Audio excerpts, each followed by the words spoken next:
الرحیم ناظرین، آپ دیکھ رہے ہیں سمجھو ٹی وی اور میں ہوں آپ کا میزبان مظہر ستی۔ اور آج ہم بات کرنے جا رہے ہیں الیکشن جو گزشتہ دن ہوا ہے 2024 8 فروری کو الیکشن کا پولنگ ڈے مکمل ہوا اور رزلٹ جو ہیں وہ آنا شروع ہو گئے ہیں، اور آج تقریباً دوسرا دن ہے۔ شام ابھی تک رزلٹ کمپلیٹ نہیں ہوئے، جس کی وجہ سے تحریک انصاف جس کے امیدوار جو تھے وہ آزاد لڑ رہے تھے، ان کو تحفظات کا سامنا ہے، اور ان کے بہت سے تحفظات آ رہے ہیں اس الیکشن ڈے کے حوالے سے، پولنگ کے حوالے سے۔ تحریک انصاف کے کارکنان کا اور ان کے قائدین کا یہ کہنا ہے کہ ہم نے فارم 45 کے مطابق جو ہے ہمارا نتیجہ جو ہے مختلف ہے، اور آر او کا جو نتیجہ ہے وہ مختلف پایا جا رہا ہے۔ تو ناظرین، بڑے عرصے کے بعد آپ نے دیکھا کہ 2013 کے اندر پاکستان مسلم لیگ نون نے راولپنڈی شہر سے اپنی تمام نشستیں جو تھی وہ کھو دی تھی، اور اب راولپنڈی شہر کے اندر مسلم لیگ نون نے دوبارہ سے وہ نشستیں حاصل کی، اور سب سے جو بڑا مقابلہ تھا وہ N56 کے اندر حنیف عباسی صاحب اور شہریار ریاض صاحب کے درمیان تھا، جس میں تقریباً 15,000 ووٹوں کے لگ بھگ حنیف عباسی صاحب نے کامیابی حاصل کی، اور شہریار ریاض صاحب جو ہے انہوں نے شکست کا سامنا کرنا پڑا۔ اسی طرح N57 کے اندر چلے جائیں تو وہاں پہ بیرسٹر دانیال چودھری صاحب کا اور میڈم سمابیہ طاہر ستی صاحبہ کا مقابلہ تھا، جو کہ بیرسٹر دانیال چودھری صاحب نے جیتا۔ اسی طرح جو کل کی جو سچویشن تھی N55 کے اندر ہم دیکھیں تو راجہ بشارت صاحب جو میڈیا رپورٹس تھی ان کے مطابق وہ ون کر رہے تھے سیٹ کو، مگر آج جب حتمی نتیجہ جب موصول ہوا آر او آفس سے تو وہ نتیجہ مختلف تھا۔ ملک ابرار صاحب وہاں سے ون کر گئے، اور راجہ بشارت صاحب کا ایک ویڈیو پیغام بھی آج گردش کر رہا ہے سوشل میڈیا پہ کہ میرے پاس تمام حلقہ کے جتنے پولنگ سٹیشن سے ان کے فارم 45 موجود ہیں، اور ان کے مطابق جو ہمارا رزلٹ تھا اس کو چینج کر دیا گیا، اور وہاں سے ملک ابرار صاحب کو جیتا ہوا امیدوار شو کر دیا گیا۔ بہت سے تحفظات ہیں، یہ معمول کی بات ہے، جب سے پاکستان کی تاریخ میں الیکشن ہوتے ہوئے آئے ہیں ہر ہارنے والا جو امیدوار ہوتا ہے وہ اپنے تحفظات کا اظہار کرتا ہے اور الیکشن کو وہ چیلنج کرتا ہے۔ ہر جیتنے والا امیدوار جو ہے وہ الیکشن کو شفاف قرار دیتا ہے۔ تو ناظرین، غور طلب اور جو سوچنے والی بات ہے وہ یہ ہے کہ پاکستان کے اندر طویل عرصے سے ایک سیاسی عدم استحکام پایا جا رہا ہے، جو کہ 2013 کے الیکشن کے بعد شروع ہوا تھا، جو تحریک انصاف نے 4 حلقوں سے شروع کیا تھا، احتجاج کیا، اور آج تک اسی سیاسی عدم استحکام کا شکار ہم ہوتے جا رہے ہیں۔ اب اگر پنجاب اسمبلی کے اندر آپ دیکھیں تو 120 سیٹیں جو ہیں وہ پاکستان مسلم لیگ نون کی آ رہی ہیں، اور اسی طرح 119 جو ہیں وہ آزاد امیدوار ہیں۔ پاکستان پیپلز پارٹی کی 10 نشستیں ہیں، اور یہ اگر پی ایم ایل این اور پیپلز پارٹی مل کر بھی پنجاب کے اندر حکومت بناتے ہیں، اور دیگر جو آزاد امیدوار اگر ان کے ساتھ کوئی آتے ہیں یا کوئی اور بھی، تو وہ پنجاب اسمبلی کے اندر پوزیشن جو ہے وہ کلیئر نہیں ہو رہی، اور وہاں پہ جو اپوزیشن ہوگی وہ بڑی سٹرونگ ہوگی۔ اسی طرح آپ اگر چلے جائیں قومی اسمبلی کے اندر، تو قومی اسمبلی کے اندر اس وقت آزاد امیدواروں کو اکثریت حاصل ہے، جن کی پشت پر تحریک انصاف ہے۔ وہاں پہ اگر دیکھا جائے تو 2 جماعتیں مل کے اقتدار میں آنے کا وہ رکھتی ہیں، ادروائز کوئی ایک جماعت وہاں پہ اقتدار میں نہیں آ سکتی۔ تو پاکستان مسلم لیگ نون کے ساتھ پاکستان تحریک انصاف کے جو امیدواران ہیں ان کی حمایت تو ممکن نہیں لگتی۔ اس پہ اب دیکھنا یہ ہے کہ زرداری صاحب جو ہے نا ان آزاد امیدواروں میں سے کتنے امیدوار بھی تھوڑا سا ٹائم ان کے پاس ہے، وہ کتنے ان کے ساتھ ملتے ہیں، تو وہاں پہ بھی سوالات جنم لے گئے۔ اگر پاکستان پیپلز پارٹی اور پاکستان تحریک انصاف قومی اسمبلی کے اندر مل کر حکومت بناتی ہیں تو جو پاکستان تحریک انصاف کی کریڈیبلٹی ہے وہ کتنی متاثر ہوتی ہے، یہ بھی ایک سوال ہے۔ اب دیکھنا ہم نے یہ ہے، آنے والے دنوں میں کلیئر ہوگی بات ساری۔ ابھی تو سوشل میڈیا کے اندر ایک شور مچا ہوا ہے، واویلا مچا ہوا ہے کہ الیکشن چرا لیا گیا ہے، اور یہ وہی سچویشن ہے 2018 کے اندر مسلم لیگ نون کا یہ دعویٰ تھا کہ ہمارا الیکشن چرا لیا گیا ہے اور ہمارے الیکشن کے اوپر ڈاکہ مارا گیا ہے۔ تو اب وہ سیم سچویشن کا سامنا آج تحریک انصاف کر رہی ہے۔ یہ بھی ایک مکافات عمل ہے کہ کل تحریک انصاف یہ دعویٰ کر رہی تھی، کل مسلم لیگ نون یہ دعویٰ کر رہی تھی کہ ہمارے الیکشن کو چرایا گیا، آج تحریک انصاف کر رہی ہے کہ ہمارے الیکشن کو چرایا گیا، تو جس کی وجہ سے پاکستان بہت پیچھے جا رہا ہے۔ پاکستان کی آج کی اگر سٹاک مارکیٹ کا آپ جائزہ لیں تو سٹاک مارکیٹ میں بہت گراوٹ آئی ہے۔ یہ وہی عدم استحکام پیدا ہو رہا ہے جو پاکستان کی سلامتی کے لیے اور پاکستان کی معیشت کے لیے ٹھیک نہیں ہے۔ اب ضرورت اس بات کی ہے کہ ہماری تمام سیاسی جماعتیں، ہمارے تمام سٹیک ہولڈرز، اسٹیبلشمنٹ، ان کے لیے یہ آج کا جو سینیریو سامنے آ رہا ہے ان کے لیے لمحہ فکریہ ہے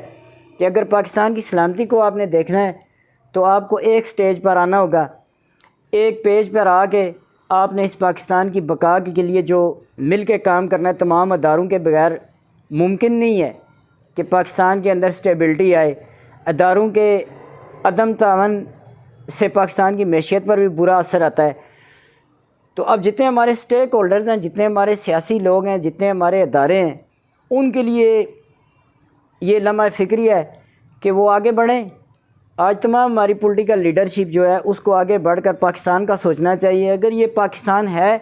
تو ہم پاکستانی ہیں، اگر یہ پاکستان نہیں ہے تو ہم پاکستانی نہیں ہیں۔ ہمیں ماضی کو بلا کر آگے جانا ہوگا، ماضی کو بلا کر ہمیں معیشت کے لیے مل کے کام کرنا ہوگا۔ مسلم لیگ نون گزشتہ 3 مرتبہ الیکشن کے اندر کامیاب ہوئی اور بڑی واضح اکثریت کے ساتھ کامیاب ہوتی رہی ہے، اور آج بھی اگر دیکھا جائے تو پاکستان مسلم لیگ نون کے جو قائد ہیں شہباز شریف صاحب، ان کی 2-3 دن پہلے ایک سٹیٹمنٹ سامنے آئی تھی کہ ہم نے اگر سمپل میجورٹی میں ہم نہ آئے تو ہم اپوزیشن میں بیٹھیں گے، گورنمنٹ میں نہیں جائیں گے۔ تو یہ تو ابھی فیصلہ نہیں ہوا پاکستان مسلم لیگ نون کی جانب سے کہ انہوں نے اپوزیشن میں بیٹھنا ہے یا اقتدار کے اندر آنا ہے، لیکن بات اگر کی جائے اوورآل عوام کی، پاکستان کے اندر معیشت کی، پاکستان کے اندر استحکام کی، پاکستان کی بقا کے لیے یہ ضروری ہے کہ تمام جماعتیں ایک جگہ پہ آئیں اور وہ اپنا ایک ایجنڈا ترتیب دیں، اور اس پاکستان کی ترقی کا وہ ایجنڈا ہو، پاکستان کی معیشت کو سٹرونگ کرنے کا ایجنڈا ہو، پاکستان کو مضبوط کرنے کا ایجنڈا ہو، پاکستان کے دفاع کو مضبوط کرنے کا ایجنڈا ہو، تب ہی ہم جا کے آگے بڑھ سکتے ہیں، ایک خود مختار قوم کے طور پر ہم آگے جا سکتے ہیں۔ اگر ہم نے ماضی کی غلطیوں سے سبق نہ سیکھا تو ہمارے لیے یہ بڑا المیہ ہوگا۔ اب آتے ہیں پنجاب اسمبلی کی طرف، تو پنجاب اسمبلی کے اندر بھی آپ نے دیکھا کہ 120 نشستیں ہیں پاکستان مسلم لیگ نون کی اور 10 پاکستان پیپلز پارٹی کی ہیں۔ اسی طرح 119 جو ابھی تک نتائج موصول ہوئے ہیں اس کے مطابق پنجاب اسمبلی کے اندر اس وقت بڑی ٹف پوزیشن ہے، اور آزاد امیدوار جو ہیں وہ ظاہر ہے وہ پاکستان تحریک انصاف کے حمایت یافتہ ہیں، اور پاکستان تحریک انصاف کے نام پر ہی وہ جیت کر زیادہ تر آئے ہیں الیکشن میں۔ اور پنجاب اسمبلی کے اندر اس وقت جو ان کی سیٹ ایڈجسٹمنٹ ہوئی ہے راولپنڈی سے PP 18 سے نمبردار اسد عباس جو امیدوار ہیں مجلس وحدت المسلمین کے، جو راجہ ناصر عباس علامہ راجہ ناصر عباس صاحب کی سیٹ ایڈجسٹمنٹ تھی پاکستان تحریک انصاف کے ساتھ، اس پلیٹ فارم سے وہ سامنے آئے۔ پنجاب اسمبلی کے اندر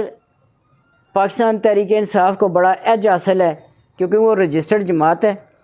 اور تحریک انصاف کے پاس کیونکہ اپنا سیمبل نہیں ہے، اس وقت وہ الیکشن کمیشن کی لسٹ سے آؤٹ ہے،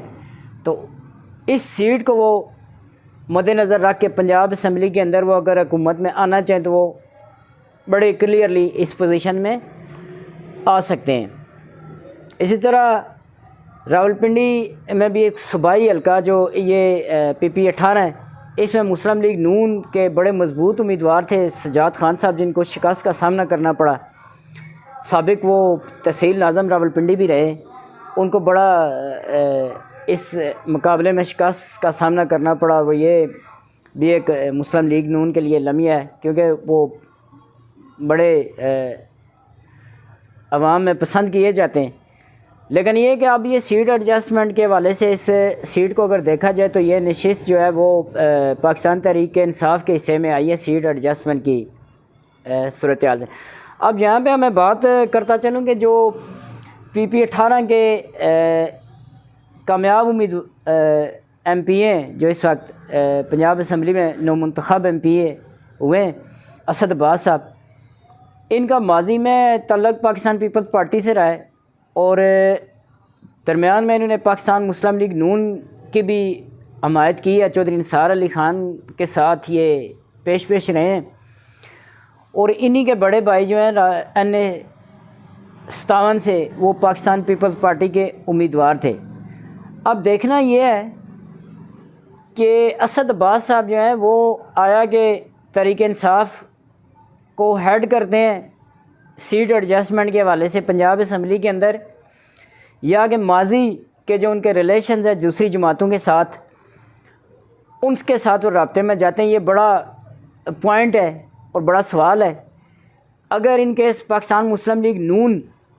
پنجاب اسمبلی کے اندر اس پوزیشن میں آتی ہے، جو آنے والے رزلٹ ہیں اس کے بعد یہ دیکھا جائے گا، تو یہ بھی ایک اندیشہ ہے کہ ہو سکتا ہے کہ وہ مسلم لیگ نون کی طرف ان کا جھکاؤ ہو۔ یہ حتمی نہیں ہے، یہ میرا تجزیہ ہے، ذاتی تجزیہ ہے، یا کسی اور تعلق کے حوالے سے وہ پاکستان مسلم لیگ نون کی طرف جائیں، یہ تو ان سے بات ہوگی تو پھر پتہ چلے گا کہ وہ کس پوزیشن میں۔ تو دوسرا یہ کہ راولپنڈی کے اندر جو نشستیں ہیں نا، وہ ماضی میں اگر دیکھا جائے تو پاکستان مسلم لیگ نون نے راولپنڈی کے اندر بڑے میگا پروجیکٹ کیے ہیں، لیکن اس کے باوجود پاکستان مسلم لیگ نون اپنی نشستیں 2013 کے اندر یہ گنوا بیٹھی تھی، صرف ایک نشست سٹی کی حاصل کی تھی۔ تو وہاں پہ جو سب سے زیادہ جو ایفرٹ دکھائی گئی کمپین کے دوران وہ حنیف عباسی صاحب کی ہے، جنہوں نے میں سمجھتا ہوں کہ راولپنڈی شہر کے اوپر بڑا اس وقت وہ حاوی رہے ہیں، اور ان کی جو کیمپین تھی یا ان کا جو انداز تھا یا ان کی جو محنت تھی وہ میں سمجھتا ہوں کہ رنگ لے آئی ہے، اور اسی طرح اسی محنت کے بدلے میں پاکستان مسلم لیگ نون کو یہاں سے پنڈی شہر سے کامیابی حاصل ہوئی ہے۔ دوسرے شارٹ لفظوں میں یہ اگر کہا جائے کہ راولپنڈی میں مسلم لیگ نون کی کامیابی اگر حنیف عباسی کے مرہون منت ہے تو یہ غلط نہیں ہوگا۔ حنیف عباسی صاحب نے راولپنڈی کے اندر state of the art 3 hospital بنائے، دوسرے جو 2 ہمارے پرانے اسپتال تھے ان کو اپ گریڈ کیا، میٹرو پروجیکٹ پہ انہوں نے بڑا محنت کی، اسی طرح دیگر وہ اپنی محنت میں لگے رہیں۔ تو میرے خیال میں یہ رزلٹ جو ہے پاکستان مسلم لیگ نون کو یہ حنیف عباسی صاحب کی محنت کا ملا ہے۔ ادروائز دوسری قیادت کا اگر دیکھا جائے تو اس میں یہ ایبلٹی نہیں تھی کہ وہ پاکستان مسلم لیگ نون کی نشستیں جو ہیں وہ حاصل کرتے۔ تو اب دیکھنا یہ ہے کہ مزید نتائج آتے ہیں، اس پہ ہم پھر بات کریں گے، اس پہ بھی دیکھیں گے کیا سینیریو سامنے آتا ہے، کس طرح یہ سیاسی جو ہے آگے اپنی ترتیب دیتے ہیں وہ چالیں۔ تو سب سے جو مختصر بات ہے میں کرنے کا مقصد یہی ہے، آج کا جو میرا ولاگ ہے اس کا یہی مقصد ہے کہ ہمیں آج سوچنا ہوگا پاکستان کی خاطر۔ پاکستان اس وقت غربت کی دلدل میں پھنسا ہوا ہے۔ پاکستان میں جو معیشت ہے وہ بڑی کمزور ہے۔ پاکستان کے اندر جو ہے نا وہ دہشت گردی دوبارہ سے سر اٹھا رہی ہے۔ آج وقت ہے ہمارے پاس کہ ہمارے سٹیک ہولڈرز اس بات پر سوچیں، اس بات پر بیٹھیں کہ یہ جو الیکشن 2024 ہوا ہے اس کو ماضی کے جو 10-12 سال ہمارے ضائع ہوئے ہیں، 10-12 سال میں ہمارا ملک جس طرح تباہ ہوا ہے، اس سچویشن سے پاکستان کو نکالیں، اس سچویشن سے پاکستان کو نکال کر ایک مضبوط، پائیدار، مستحکم پاکستان کی طرف جائیں۔ اور یہ اسی صورت میں ہو سکتا ہے جب ہمارے سٹیک ہولڈرز جو ہیں، ہمارے ادارے ہیں، ہمارے سیاستدان ہیں، یہ ایک میز پر آئیں، ایک میز پر بیٹھیں اور وہاں پہ ایک ایجنڈا ترتیب دیں، اس ایجنڈے کے تحت آگے چلیں اور پاکستان کو مضبوط کریں تاکہ یہاں کی عوام کو بھی کچھ سہولت میسر ہو، یہاں کے عوام پرسکون زندگی گزارنے کے مستحق ہو سکیں۔ یہ عوام جو ہے 24 کروڑ عوام تمام لیڈروں کی ہے، تمام لیڈر اس 24 کروڑ عوام کے ہیں، ہر لیڈر عوامی لیڈر ہے۔ اور ہمیں اس چیز پہ سوچنا ہوگا کہ ہم اس الیکشن 2024 میں ایک نیا ایجنڈا تشکیل دیں اور نئے ایجنڈے پہ ہم کام کریں، اور وہ ایجنڈا ہو صرف اور صرف پاکستان کی بقا، صرف اور صرف پاکستان کی سلامتی، صرف اور صرف پاکستان کی معیشت کو مضبوط کرنا ہے۔ آج کے لیے ہمیں اجازت دیجیے، اللہ حافظ۔